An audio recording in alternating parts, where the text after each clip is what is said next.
बोलवल्यानंतर आपण सुद्धा आलात त्याच्याबद्दल आपल्याला सगळ्यांना धन्यवाद देतो। पहिला मुद्दा जो मी घेणार आहे तो म्हणजे शेतकऱ्यांचा। या सीझन मध्ये म्हणजे कालचा खरीपाचा हंगाम तर गेला, आपण सगळ्यांनी त्याच्या बातम्या सर्वांना दाखवल्या। सरकारने एक पॅकेज जाहीर केलं, त्याच्यानंतर आम्ही एक मोर्चा काढला होता छत्रपती संभाजीनगरमध्ये। आजही शेतकऱ्यांची जी मागणी आहे ती तीच आहे की कर्जमुक्ती झाली पाहिजे। आता माझ्या माहितीप्रमाणे अतिवृष्टीनंतर आज का उद्या केंद्राचं पाहणी पथक येणार आहे आणि या पाहणी पथकाचा दौरा जो काही माझ्या निदर्शनास आलेला तो केवळ 2-3 दिवसाचा आहे। 2-3 दिवसामध्ये एवढ्या मोठ्या मराठवाड्याचा दौरा आणि संपूर्ण महाराष्ट्राचा हे केंद्रीय पथक करणार कसा, कुठे नेमकं जाणार आणि त्याच्यानंतर त्यांना नुकसानीचा अंदाज आल्यानंतर ते प्रस्ताव कधी पाठवणार। मुळामध्ये पंतप्रधान जे बोलले होते आपल्या मुख्यमंत्र्यांना की तुम्ही प्रस्ताव पाठवा, मला नाही वाटत अजून राज्य सरकारकडनं कोणताही प्रस्ताव केंद्राकडे गेलेला आहे। हे थोडं आहे म्हणूनच आज सुद्धा बातमी आलेली आहे की पीक विम्याच्या नुकसान भरपाई पायी अवघे 2 रुपये आणि काही पैसे हे आपल्या ठाणे पालघर जिल्ह्यातल्या शेतकऱ्याला मिळालेले आहेत। म्हणजे थट्टा चाललेली आहे। कर्जमुक्तीसाठी शेतकरी जेव्हा रस्त्यावरती आता उतरला होता त्याला पुढच्या जूनचा वायदा मुख्यमंत्र्यांनी केलेला आहे आणि त्यावेळेला मी काही प्रश्न उपस्थित केले होते की पुढच्या वर्षी जूनमध्ये जर कर्ज माफ होणार असेल तर तोपर्यंत आतापर्यंत डोक्यावरती असलेल्या कर्जाचा जो डोंगर आहे त्याचे हप्ते शेतकऱ्यांनी भरायचे की नाही भरायचे। आता जो रब्बीचा हंगाम येतोय त्याच्यासाठी नवीन कर्ज कसं मिळणार, कारण जमीनच गेलेली आहे वाहून। मग ते कर्ज मिळाल्यानंतर त्याचे सुद्धा हप्ते भरायचे की नाही भरायचे। आणि सगळ्यात महत्त्वाचा प्रश्न म्हणजे जे एक अतर्क्य असं विधान मुख्यमंत्र्यांनी केलेलं आहे की बँकांचा फायदा होईल कर्जमाफी केली तर, म्हणून आम्ही कर्जमाफी करत नाही आहोत।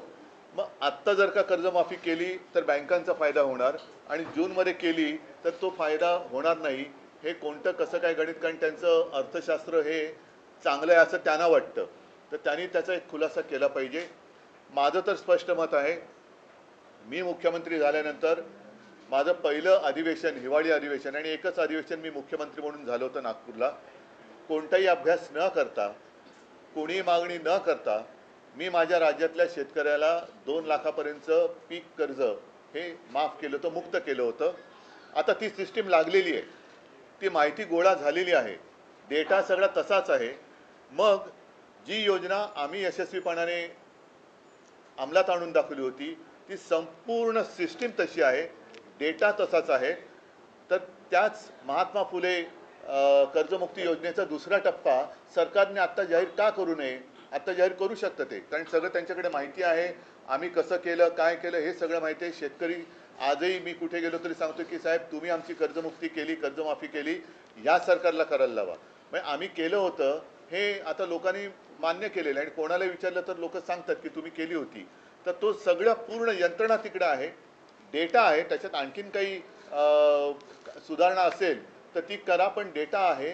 आम्ही कोणती अट शर्ती बिरती अभ्यास कोणती परदेशी समिती आमच्याकडे नव्हती, सगळं स्वदेशी होतं आणि शेतकऱ्याशी आम्ही प्रामाणिकपणाने कर्जमुक्ती करून तसे वागलो। तसंच हे सरकार आता का वागत नाही। मी तर 5 तारखेपासून मराठवाड्यामध्ये संवाद दौऱ्यावरती जाणार आहे। इथे माझ्या कोणत्याही जाहीर सभा नसतील, शेतकऱ्यांशी मी थेट संवाद करणार आहे। जे पोकळ आश्वासन मुख्यमंत्र्यांनी दिलं होतं की दिवाळीपर्यंत, दिवाळीच्या आत काही पैसे शेतकऱ्याला मिळतील, काही पैसे त्यांनी काही हजार कोटी इथून तिजोरीतून रिलीज केलेत असं म्हणतात, तर मी शेतकऱ्यांना जाऊन विचारणार आहे। मिळाले असतील तर आनंद आहे, नुसतं काहीतरी आग पाखड करायची किंवा टीका करायला म्हणून मी जाणार नाही आहे, पण ते मिळाले पाहिजेत। त्याच्यात महत्त्वाचा मुद्दा असा आहे की आज शेतकऱ्याला बाकी मदतीची अपेक्षा किंवा गरज आहेच, पण त्याच्या आधी त्याची ज्यांची जी खरडून गेलेली जमीन आहे ती जमीन पूर्ववत करण्यासाठी शेतकरी सांगतोय पहिले मला माती द्या, पहिले माती द्या। ती मातीच जर का अजून मिळाली नसेल तर तुम्ही पुढच्या गोष्टी कशा करणार। आणि दर हेक्टरी 50,000 रुपये हे शेतकऱ्याची मागणी आहे. त्याचप्रमाणे कर्जमुक्ती झाली पाहिजे ही शेतकऱ्याची मागणी आहे. इतर बाकी अनेक गोष्टी आहेत. मी शेतकऱ्यांना जाऊन भेटणार आहे आणि शेतकऱ्यांना विचारणार आहे की जे पॅकेज जाहीर केलं होतं त्यातलं तरी किती आलेलं आहे.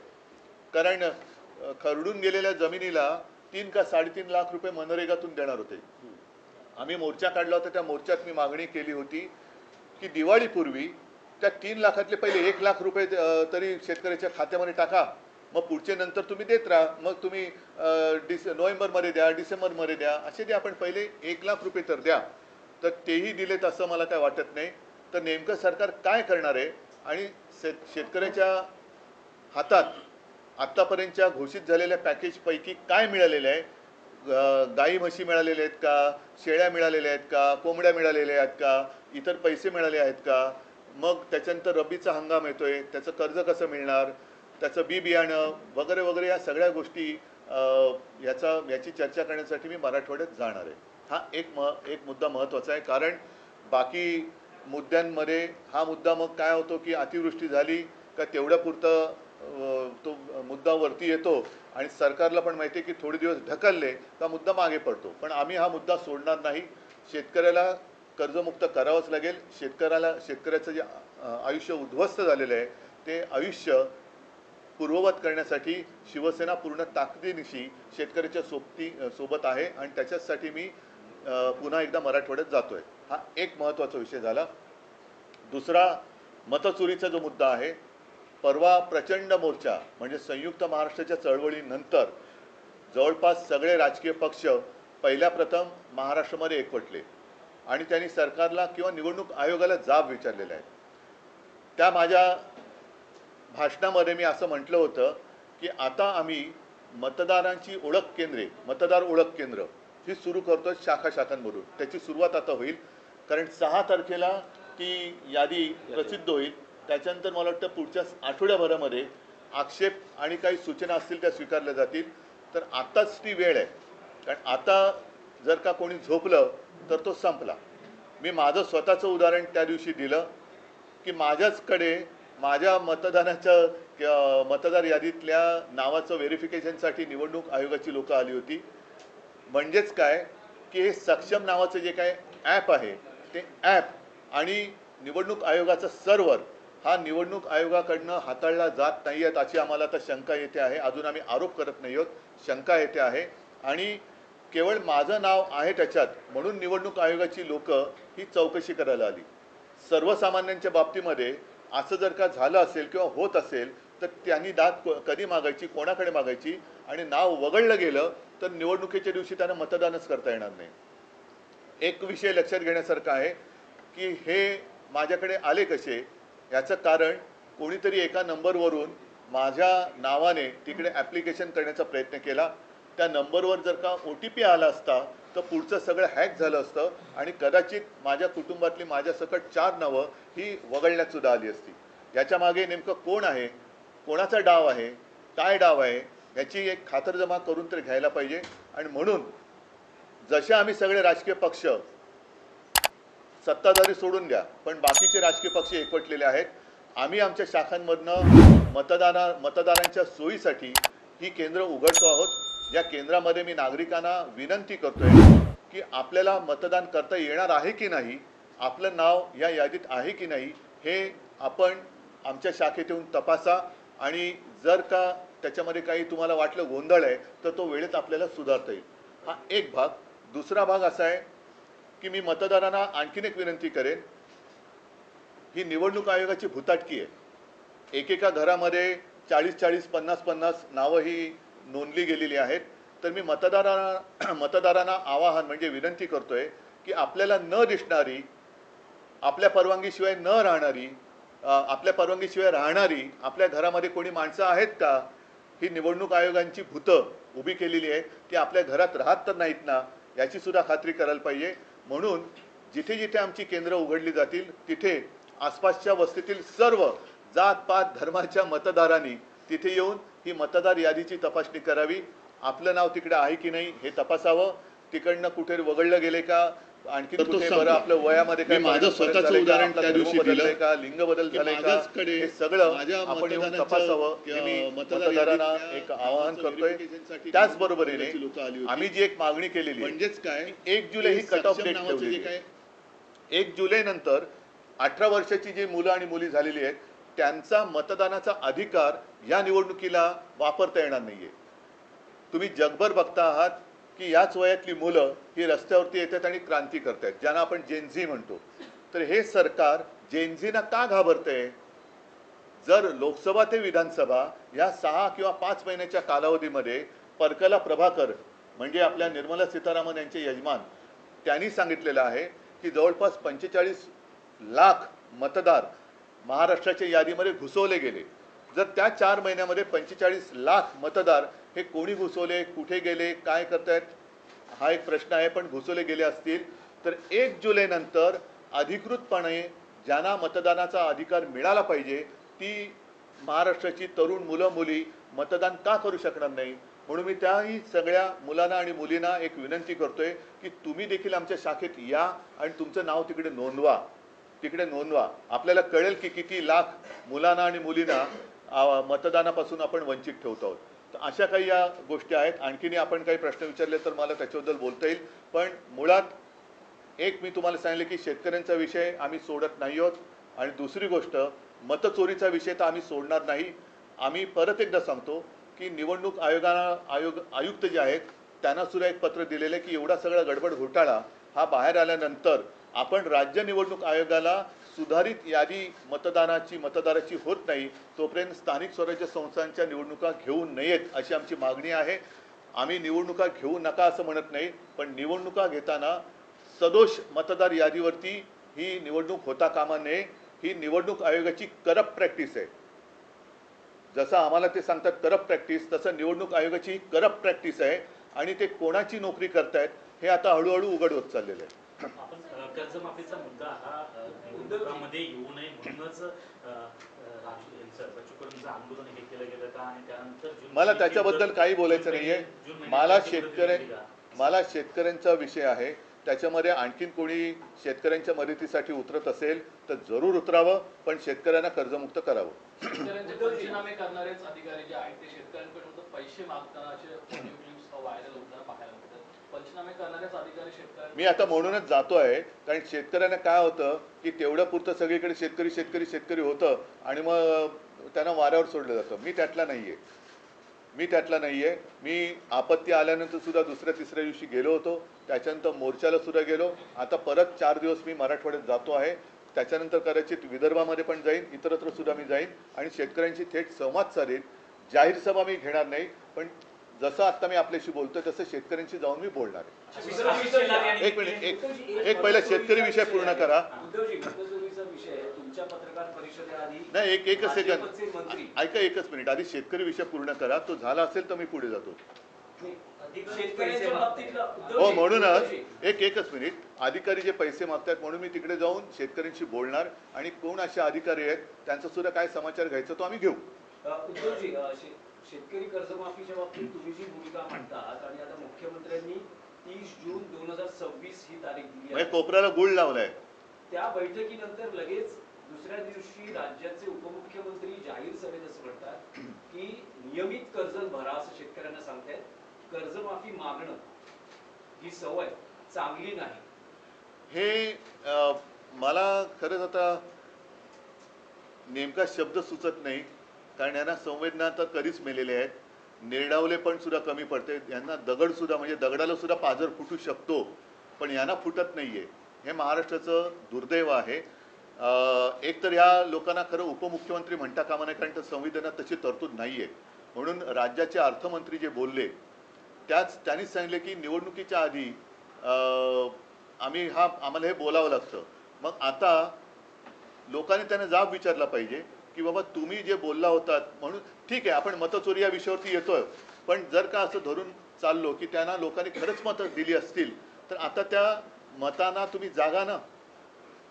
आता तर कर्जमुक्त करायलाच पाहिजे. बरं, 30 जून हा कोणता मुहूर्त आहे? कोणतं पंचांग पाहिलं आमच्या मुख्यमंत्र्यांनी? आणि जूनमध्ये जर कर्जमाफी होणार असेल तर मग आत्तापासून शेतकऱ्यांनी कर्जाचे हप्ते फेडले नाहीत तर त्याच्या सकट ते त्यांनी माफ केलं पाहिजे, त्याच्याबद्दल त्यांनी बोललं पाहिजे.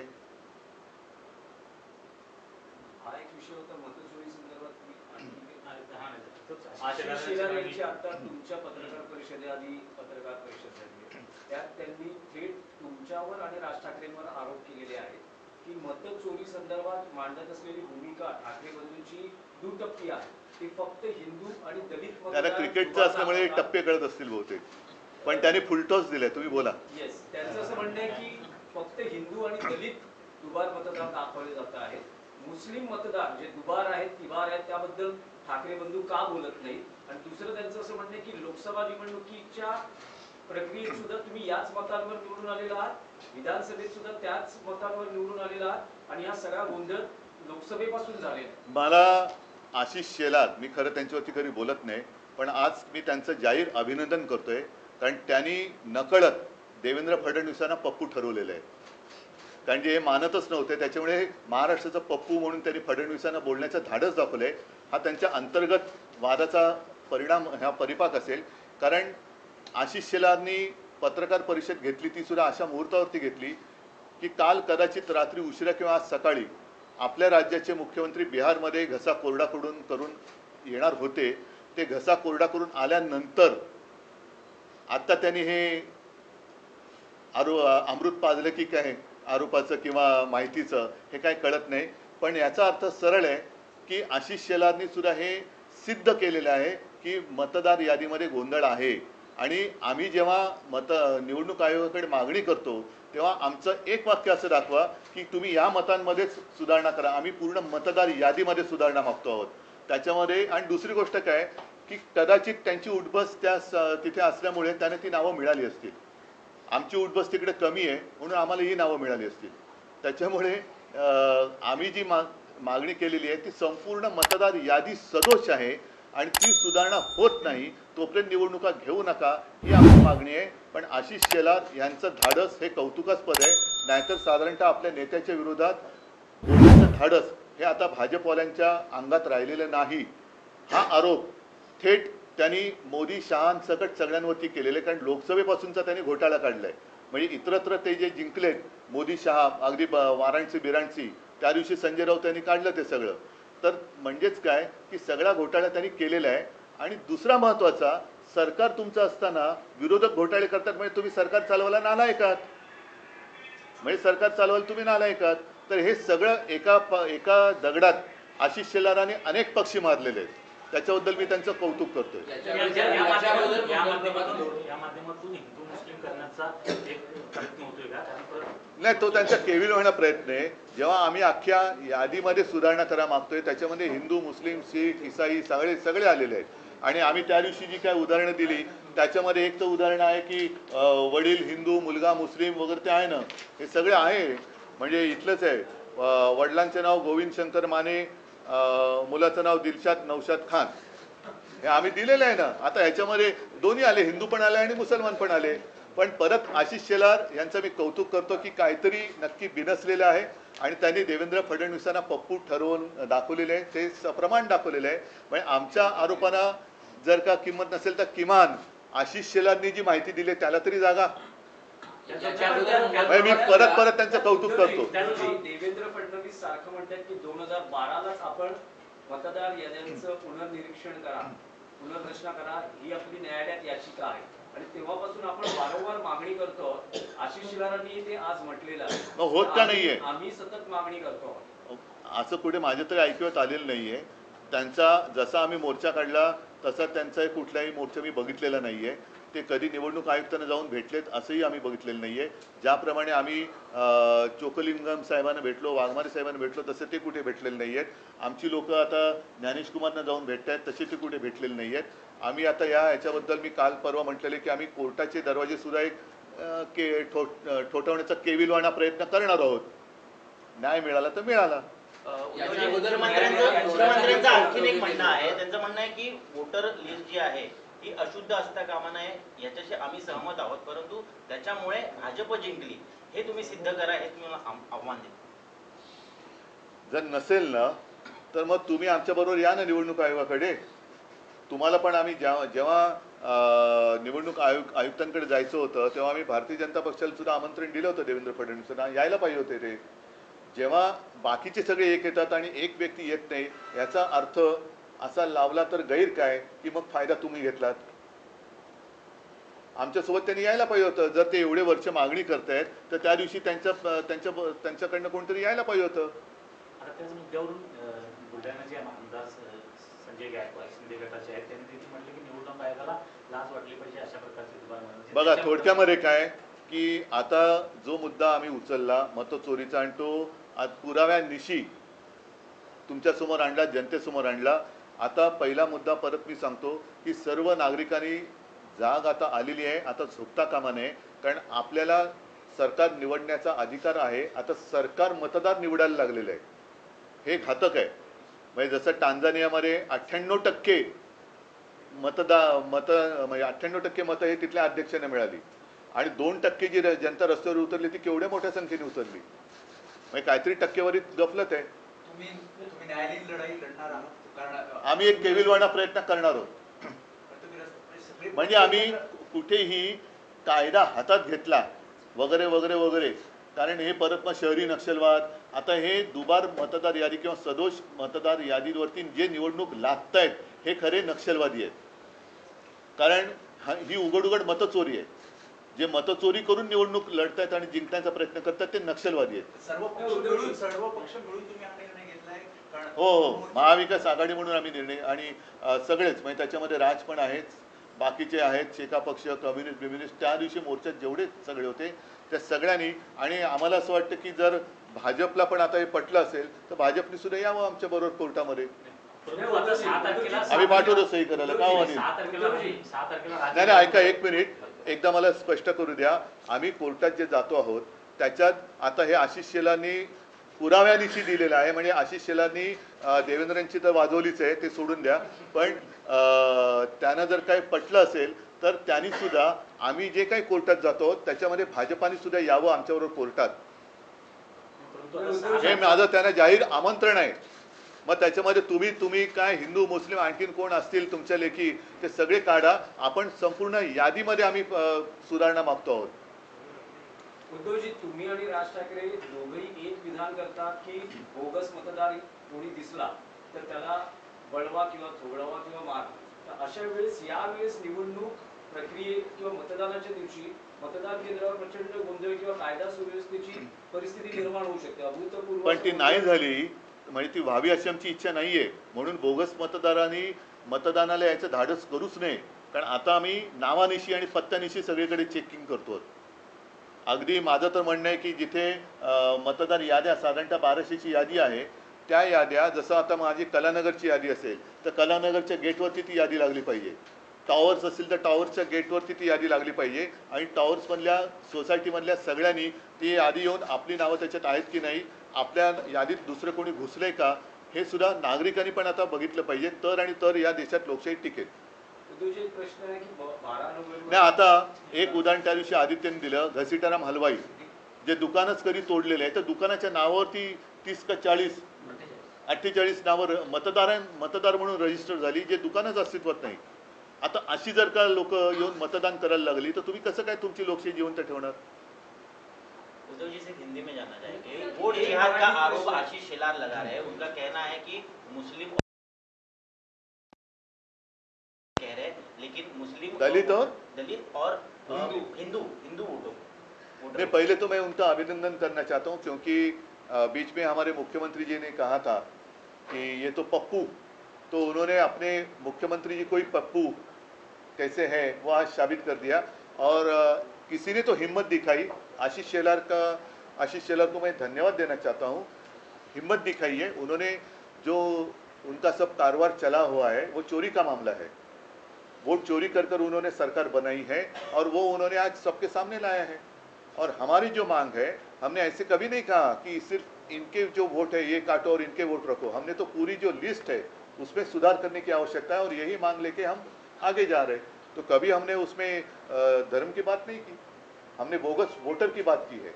लेकिन इसके बावजूद मैं आशीष शेलार जी का अभिनंदन करना चाहता हूँ. कि उन्होंने एक हिम्मत दिखाई है अपने शीर्ष नेतृत्व के खिलाफ सबके सामने बात करने की, इसलिए मैं उनको धन्यवाद देना चाहता हूं। अगर वो चाहते हैं तो हमारे साथ, हम जब अदालत में जा रहे हैं तो आशीष शेलार भी हमारे साथ आएंगे, तो हम उनका स्वागत करेंगे। उद्धव जी, अजीत पवार जी ने किसानों के मुद्दे पर कहा है कि कर्ज माफी जो है चुनाव के मौसम में की गई थी, लेकिन अब जो है उसे कर्ज माफी की आदत जो है वो ठीक नहीं है किसानों के लिए, और अपना वादा जो चुनावी वादा वो पूरा नहीं ये क्या कहूँ मैं उनके लिए, इतनी गंदी सरकार, गिरी हुई सरकार मैंने देखी नहीं थी। एक तो झूठ बोला उस वक्त, अब वोट चोरी का भी मामला सामने आया है। ये चोरी करके उन्होंने सरकार बनाई है, और लोगों को जो कहा गया था कि हम आने के बाद हम कर्जा मुक्ति करेंगे, मुख्यमंत्री जो आज के मुख्यमंत्री है उनका बयान है सबके सामने, आप ही के माध्यम से हमने देखा है। तो उन्होंने कर्जा जो काश्तकार है उनकी कर्जा मुक्ति वो तो होनी ही चाहिए, और इसलिए मैं स्वयं जा रहा हूँ आने वाले 5 तारीख से लेकर 8 तारीख तक कि जो भी पैकेज सरकार ने डिक्लेयर किया था उनमें से कितना लाभ प्रत्यक्ष रूप में हमारे जो काश्तकार है उनको हुआ है। शनिवार को जो आंदोलन हुआ, उस आंदोलन में कांग्रेस के प्रदेश के मुखिया, शनिवार को जो आंदोलन हुआ उसमें कांग्रेस के प्रदेश के मुखिया हो या तो मुंबई अध्यक्ष वर्षा गायकवाड़ हो, वो शामिल नहीं हुए। अब सत्ताधारी कह रहे हैं कि कांग्रेस दिल से नहीं चाहता कि मन से आपके साथ और एमबीए में आए। इसलिए मैं फिर से आशीष शेलार का अभिनंदन करना चाहता हूं, क्योंकि एक तो कोई हिम्मत वाला है जो अपने नेतृत्व के खिलाफ बातें कर रहा है, तो उन्होंने अपने अंदरूनी जो बात है उसके ऊपर ध्यान देना चाहिए कि ऐसे लोग ज़्यादा देर तक आप उनको दबा नहीं सकते। एक परिसीमा होती है, अन्याय की भी परिसीमा होती है। तो शायद शेलार जी के ऊपर बहुत सारा अन्याय हुआ है, इसलिए वो बोल रहे हैं, और उन्होंने देवेंद्र जी को ही पप्पू ठहरा है, तो उसके लिए उनको मैं धन्यवाद देता हूँ। तो आप पूरे महाराष्ट्र में पप्पू कौन है वो आशीष शेलार ने बताया। उद्धव जी, एक मराठी प्रश्न की 12 तारखेला पुन्हा सुप्रीम कोर्टात चिन्ह आणि पक्ष कोणाचा याबद्दल सुनावणी आहे, त्याआधी राज्यातले भाजपचे चंद्रकांत पाटील नाही, पण एक गोष्ट आणखीन एक नाही, एकच सेकंद नाही एक मला पूर्ण करू द्या की मला एक गोष्ट कळत नाही की आम्ही जे म्हणतोय की निवडणूक आयोग हा भाजपचा नोकर आहे, कारण आम्ही निवडणूक आयोगाला जे प्रश्न विचारतोय त्याचं उत्तर त्यांचे मालक का देत आहेत? त्यावर त्यांनी स्पष्टता केली आहे। आशिष शेलार म्हणतात की मी निवडणूक प्रतिनिधी म्हणून नाही बोलत आहे, पण जे मुद्दे उपस्थित हो, पण आम्ही त्यांना दिलेत ना, हे त्यांनी मग निवडणूक आयोगाने आम्हाला सांगायला पाहिजे, तुम्ही का बोलतायत? म्हणजे जो आमची जी शंका आहे, संशय आहे की निवडणूक आयोगाचा सर्व्हर दुसरा कोणतरी हाताळतोय, त्याला हे पुष्टी देणार आहे। तो प्रश्न कंटिन्यू असा आहे की चंद्रकांत पाटील असं दोनदा म्हणाले आतापर्यंत बॅक टू बॅक, असं ट्रम्प किती वेळा म्हणालेत की मी भारत पाकचं युद्ध थांबवलेत? नाही, पण त्यांचं आताचं जे विधान आहे त्यावर त्यांचं असं म्हणणं आहे की काँग्रेस पक्ष हा गांधी कुटुंबाचा आहे, शरद पवारांचा राष्ट्रवादी काँग्रेस पक्ष आहे, शिवसेना ही बाळासाहेबांची आणि त्यानंतर उद्धव ठाकरेंची आहे, आणि मनसे हा राज ठाकरेंचा आहे। त्याबद्दल तुम्ही चंद्रकांत पाटलांचे आभार मानावे। खूप हे त्यांनी म्हणजे आता मी बोललो ना की हा अन्याय सोसण्याची एक ताकद असते, ती संपली का लोक उठाव करतात। जसं आज आशिष शेलारने केले तसं चंद्रकांत दादांनी केलेलं आहे, म्हणून मी त्यांना धन्यवाद देतो। आणि शिवसेनेचं नाव हे दुसऱ्या कोणालाही देण्याचा अधिकार कोणालाही नाही, निवडणूक आयुक्ताला सुद्धा नाही, म्हणून मी पहिल्या निवडणूक आयुक्तांना धोंड्या म्हटलं होतं। आता जर ते पुन्हा करते असेल तर या आयुक्तांना मी गोट्या म्हणेन। तो जी, राज्य में 2 बड़ा मुद्दा है इस वक्त, किसानों का और वोट चोरी का, और इस बीच में महाराष्ट्र सरकार ने राष्ट्रगीत के 150 वर्ष पूरे होने पर जो है तमाम स्कूलों में राष्ट्रगीत जो वंदे मातरम है वो उसकी प्रदर्शनी लगवाई है। और क्या ये तमाम मैं तो पहले 2 मुद्दे पर बात करना चाहता हूँ। एक मुद्दे ये क्या करते हैं कि अगर कुछ बातें उनके गले तक आती है तो वो गुमराह करते, फिर देशभक्ति आती है। ये देश के आज़ादी का जो संग्राम हुआ था उसमें ये कोई नहीं थे, इसलिए मैंने परसों के मेरे भाषण में कहा था कि ये स्वयं घोषित देशभक्त है जो झूठे हैं, ही स्वयं घोषित देशभक्तांची बोगस टोळी आहे ही। उद्धवजी तुमची मनसे सोबतची युती अधिकृतपणे कधी जाहीर करतात? कारण तुम्ही व्यासपीठावर बोलतात एकत्र आलो आहोत, एकत्र राहणार आहोत, मराठी माणसासाठी एकत्र आलेलो आहोत वगैरे वगैरे, पण ऑफिशियल युती कधी घोषित होते? जेव्हा जाहीर होईल तेव्हा। निवडणुका 6 तारखेला थांबा ना, पण येऊ द्या ना सगळ्या गोष्टी। आता पहिला मुद्दा महत्त्वाचा असा आहे की ह्या सदोष याद्या घेऊन आता ह्या याद्यांमध्ये एवढा घोटाळा आहे, भ्रष्टाचार आहे, गोंधळ आहे, सर्व पक्षांनी मान्य केलेलं आहे. आता हे सगळ्या पक्षांना पटलेलं आहे, तरी निवडणूक आयोगाच्या बोकांडी जाऊन बसलं पाहिजे आणि त्यांना सांगायला पाहिजे की आम्ही निवडणुकीला आम्ही तयार आहोत, तुमची तयारी झालेली नाही आहे. कारण 31 जानेवारी ही सर्वोच्च न्यायालयाने जी तारीख दिलेली त्याच्या आत या जर का याद्या सुधारल्या तर निवडणुका घ्यायला पाहिजेत. सर्वोच्च न्यायालय कधी असं सांगणार नाही की वाटेल ते करा, खोटं तर खोटं, बोगस तर बोगस, दुबार तर दुबार, तुम्ही निवडणुका घ्या, असा सर्वोच्च न्यायालयाचा आदेश नाही आहे. त्याच्यामुळे या सगळ्या गोष्टी आमच्या गोष्टी ज्या आहेत त्या चालू आहेत. पहिलं लोकांना जागरूक करणं, जाग आणणं हे आमचं कर्तव्य आहे आणि ते आम्ही करतो. उद्धव जी, एक अलग सवाल, वुमेन्स क्रिकेट टीम ने पहली बार वर्ल्ड कप जीता है, उनके लिए कुछ बताइए. क्या कहो, बहुत गर्व की बात है. और कल मैं बीच में देख रहा था टीवी पर और पूरा स्टेडियम, मुझे नहीं लगता है कि इससे पहले कभी इतनी भीड़ वुमेन्स क्रिकेट के लिए हुई थी. और मैं देख रहा था वो जो अपनी सारी लड़कियां हैं क्रिकेटर्स है, क्या खेल रही थी. बहुत ही बढ़िया प्रदर्शन रहा और सबका मैं अभिनंदन करता हूँ. अच्छा कि आपने बात ये छेडी. सगळ्यांचं काल आपण महिला क्रिकेट चषक वर्ल्ड कप जिंकलो. मला वाटतं पहिला प्रथम जिंकलो. सगळ्या आपल्या महिला क्रिकेटपटूंचं मी मनापासून अभिनंदन करतो. कारण मध्ये मी टी व्ही लावून बघत होतो. पहिल्या प्रथम एवढी गर्दी ही महिला क्रिकेटच्या वर्ल्ड कपला कदाचित झाली असेल, पण अप्रतिम खेळल्या, अप्रतिम. म्हणजे त्यांची बॅटिंग स्टाईल वगैरे सुद्धा जी आहे खूपच अप्रतिम आहे. त्यांचं सगळ्यांचं मी मनापासून खूप अभिनंदन करतो आणि आगे बढ़ते रहो. अरे अभी छोड़ो ना, वोट चोरी का मैंने कह दिया ना, और क्या रिपीट करायचं आहे. नाही पण नेमकं काय रिपीट करू. Sir, what are you doing, जो आप सेंटर सेटअप करने वाले, केंद्र सेटअप करने वाले, उसके बारे में. अच्छा, हाँ, जैसे मैंने परसों मोर्चा के सामने बात कही कि मैंने हमारे जितनी शिवसेना की शाखाएं हैं सारे लोगों को मैंने निर्देश दिए हैं कि हम अपने इलाके में रहने वाले जो मतदाता है उनकी सहायता के लिए एक केंद्र शुरू करें, जिसमें मैं सबके लिए आह्वान यानी विनती करता हूं. मतदाता है, आप जाकर वहां खुद भी देख सकते हैं, हमारे लोग भी आपके घर में आएंगे. और दो चीज़ें हैं, आने वाले चुनाव में आपका नाम मतदार सूची में है या नहीं है, आप स्वयं चेक करें.